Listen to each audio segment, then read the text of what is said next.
My name's Conrad Humphreys. I'm a professional sailor. I've sailed 3 times around the world, 2 with teams, leading teams, and 1 single-handed. In 2004, I raced in a race called the Vendée Globe, which is non-stop, unassisted, around the world race. At this point in time, there's only been 11 Brits that have ever completed the Vendée Globe. So, it's quite a unique club, really.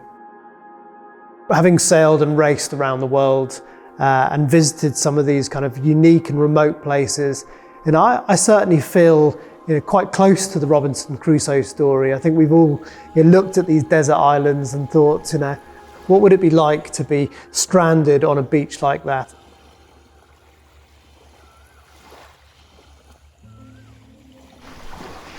Robinson Crusoe, a classic novel by the wonderful Daniel Defoe, was first published in April 1719.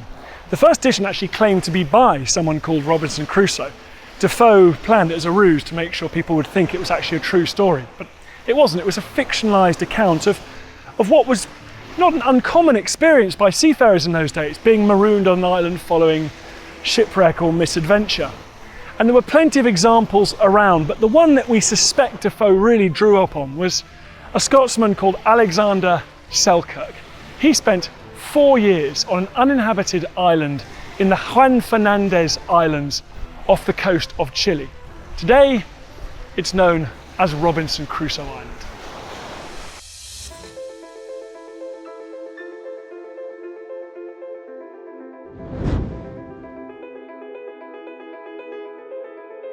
I feel an incredible empathy with this story because we now know it's based on this character who was a proper sailor, a real navigator. He was a buccaneering, tough guy who actually thrived on this island.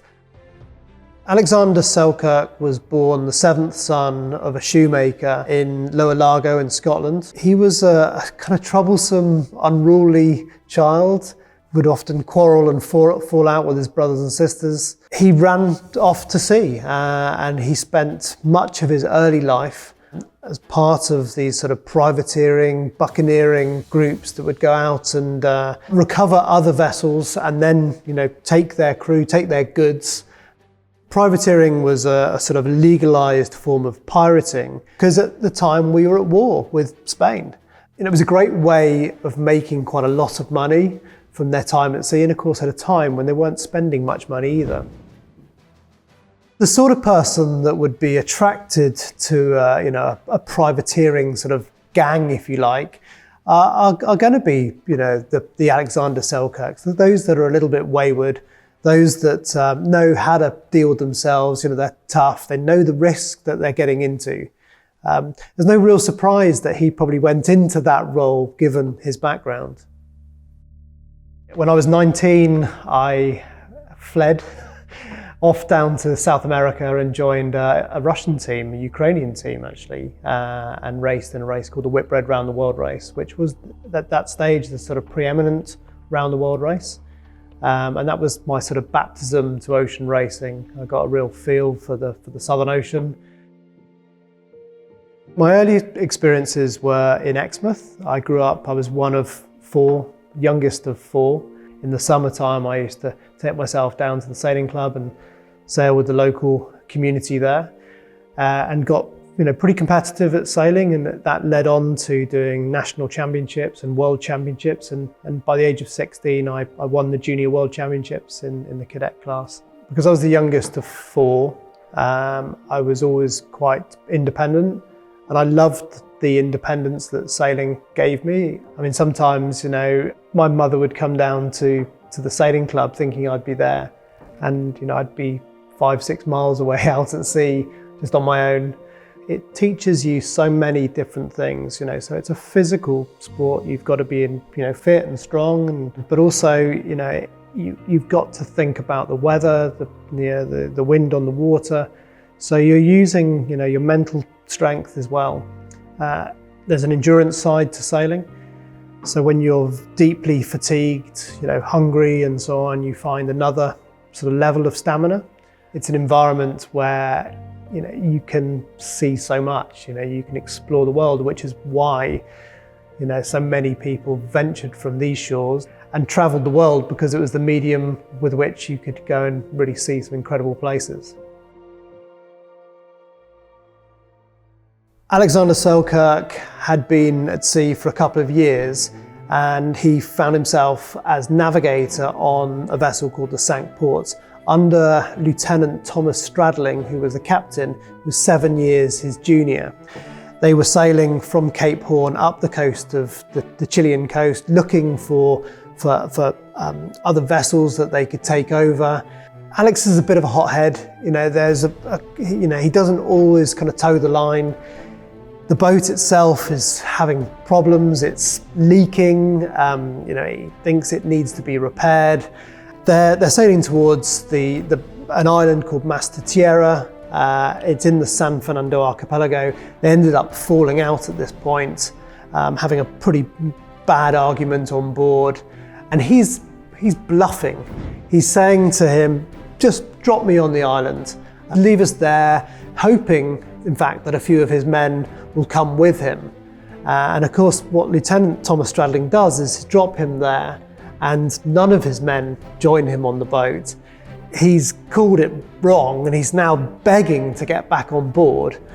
And of course, Lieutenant Thomas Stradling turns around and says, "That's it, you're there, we're off."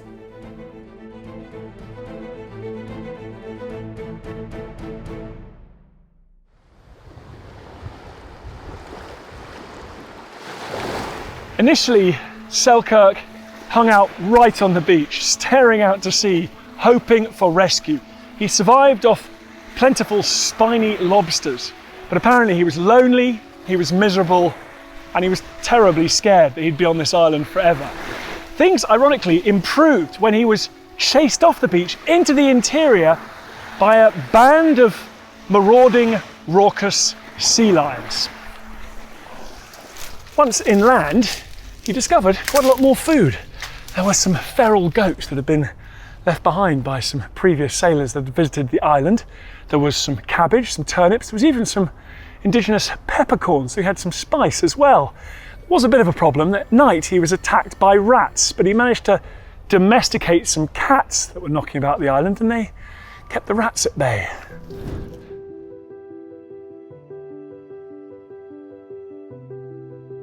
In the 17th and 18th century, sailors didn't typically live for very long lives. Nutritionally, they were really deprived. Most people got highly malnourished at sea. Half the crew would be struck down with illness. The comparisons between being at sea in a competitive race and being left for dead on an island is that to get through these experiences, you need structure in your day. You need to, wake up with a sense of purpose. You need to know, I'm going to achieve this, this, and this today. If you don't have that structure, you won't survive. And that starts with, in the simplest case, most people get up at the bed in the morning, they make their bed. There's a reason the Navy teach people to do those sorts of things, to polish their shoes and so on. It's so that, you have a discipline about your day. You don't just waste the day, because if you're going to survive on your own on an island, there are set times when you're going to be able to hunt, you're going to be able to catch food, you're going to be able to make fires and so on. And if you miss those windows, you're dead. Selkirk was incredibly practical, incredibly innovative and resourceful. He managed to fashion all sorts of tools to make his life on the island tolerable. For example, he went down to the beach and found some metal barrel hoops, and out of them he made a knife. And with that knife he was able to butcher the carcasses of the goats he shot with his musket. He was actually on this island for 4 long years. And the really strange thing is, the island was visited twice by European ships, but they were Spanish ships. And so Selkirk didn't want to take the chance. He was, after all, a Scotsman and a privateer. To them, a pirate. So he thought he'd get pretty rough treatment at their hands. He hid in the interior of the island until they'd gone. When you're preparing for a major sailing race, you've got to prepare yourself physically. You've got to prepare the boat. You've got to make sure that you can not just fix and repair everything on the boat, but you've got to know the boat inside out. You've got to look at your weather strategy. Now, because of satellite technology, we can look into the future and we can predict with reasonable certainty the weather over the next sort of 4 or 5 days. And that enables you to sort of plan your strategy. And of course, these boats themselves are light and fast. And so you can avoid sometimes the worst weather. Whereas historically, that wasn't always the case. Before the chronometer, before GPS, the challenge of a sailor was to find out where we are. So the navigators were highly prized, certainly the highest just below the captain. And most of the captains that we can think of back then, were also very good navigators. As a navigator, he would have been acutely aware of the seasons and the different weather circumstances, which would have enabled him, I suspect, to keep broadly a sense of time. Very difficult over years of time, but I'm sure where the location of this island was, he would have had a summer, he would have had an autumn, a winter certainly when the storms came in, and that would have given him a sense of how long I've been on this island. Here is a guy that has the intelligence to work out how he's going to survive. But he had some equipment with him. He had, a cooking pot, he had a musket, he had a knife. But he's also someone who intellectually needed to be stimulated. He had a Bible and at times would read the Bible. So it was pretty clear to me that this was someone that needed to keep mentally fit as well as looking after himself physically to withstand this ordeal.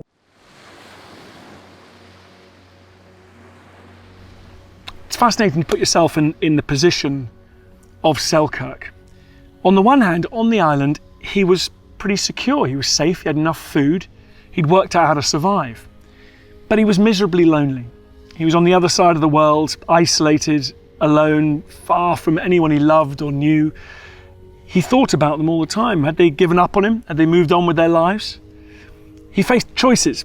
Should he try and flag down a passing ship or even build a raft and head out to sea? He didn't know what the attitude of those passing sailors might be. It might end up in more trouble than staying put here.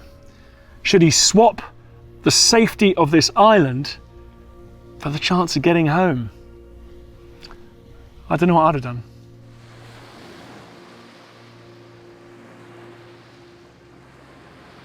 As human beings, we're used to being social, we're used to being around people. And if you go and spend 100 days in isolation, for a lot of people, they would really struggle with that. They're not having that sort of day-to-day communication. He would regularly sort of read his Bible to the goats. And these are sort of things which most people think, that's a bit of a mad thing to do. But actually, these were the things that got him through that whole survival experience. When I did the Vendée Globe, I spoke to Vicky, my wife, more in those 100 days than I probably had with 10 years of living with her. Because that sort of intensity of relationship, wanting to have that connection. In today's world, we're starting to see this. During this pandemic, people need that focus and that structure to just get through each day. And without that, we kind of fall apart. Certainly when I've been at sea, I've really noticed without structure, you don't have any discipline to your day. You can't get to the next stage, perform as well as you can without that structure. For example, I would have an 8-day food menu that rotates every 8 days. You'll look at your sleep patterns, and generally through the night I would do something called cluster napping. So you sleep for sort of 10-minute bursts, you wake up, you check your surroundings, you go back to sleep. In a race like the Vendée Globe, I would be sleeping somewhere between 4 and 6 hours a day. If I get repeatedly day after day, I'm only getting 4 hours, I get into a decline and you start having weird and wonderful kind of thoughts in your head, and hallucinations, dreams can be incredibly vivid. I was doing a transatlantic race, 12-day race from Plymouth to Boston. I dreamt my project manager came on the boat, said, "It's fine, I'll look after the boat for the next, few hours. You just get your head down, carry on sleeping." and I'd travelled a distance of about 20 miles in the wrong direction. In the process, I'd got into my sleeping bag, I'd got completely stark naked, and so there I am running around the deck trying to get this boat under control on the Grand Banks off Nova Scotia with hell breaking loose, not wearing anything. Great memories.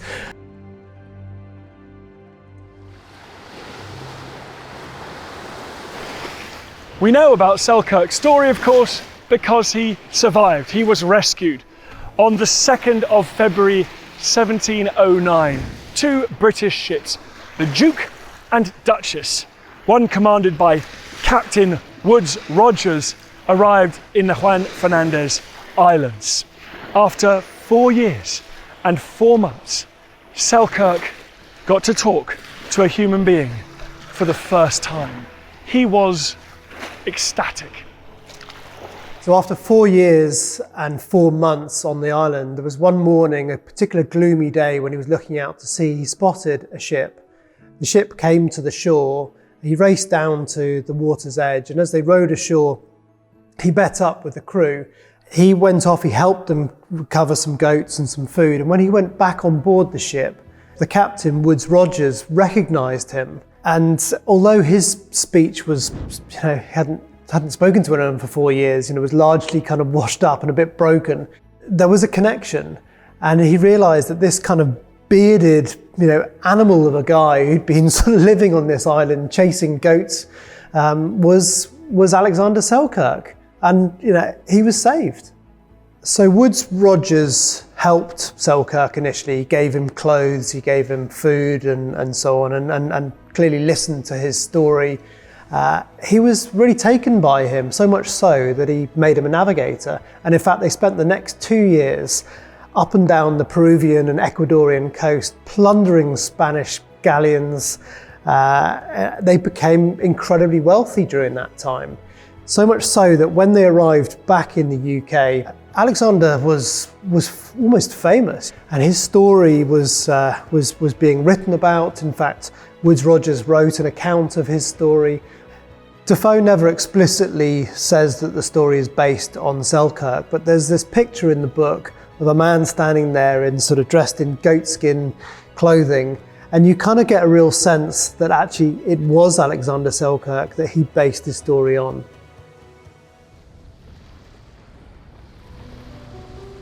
For most of us, hearing his story and thinking, about this kind of crazed guy who's sort of learned to become in tune with his surroundings in this extended period of isolation, you can kind of relate and sympathize in the situation we're in now, where, we've been sort of locked down, we've been isolated for periods of time. Yes, talking to the cat, talking to the dog, it may seem a bit crazy, a few years ago, but actually it's probably quite normal in a lot of households right now. Selkirk's remarkable experience made him something of a celebrity when he got back to Britain. A book was written about him by a crewmate and articles appeared in lots of newspapers. But the fame wore off after a while and he decided to head back to sea. Years later, he succumbed to yellow fever on one of his voyages and was buried at sea. Selkirk was gone, but the legend that he inspired, thanks to Daniel Defoe, lived on in Robinson Crusoe.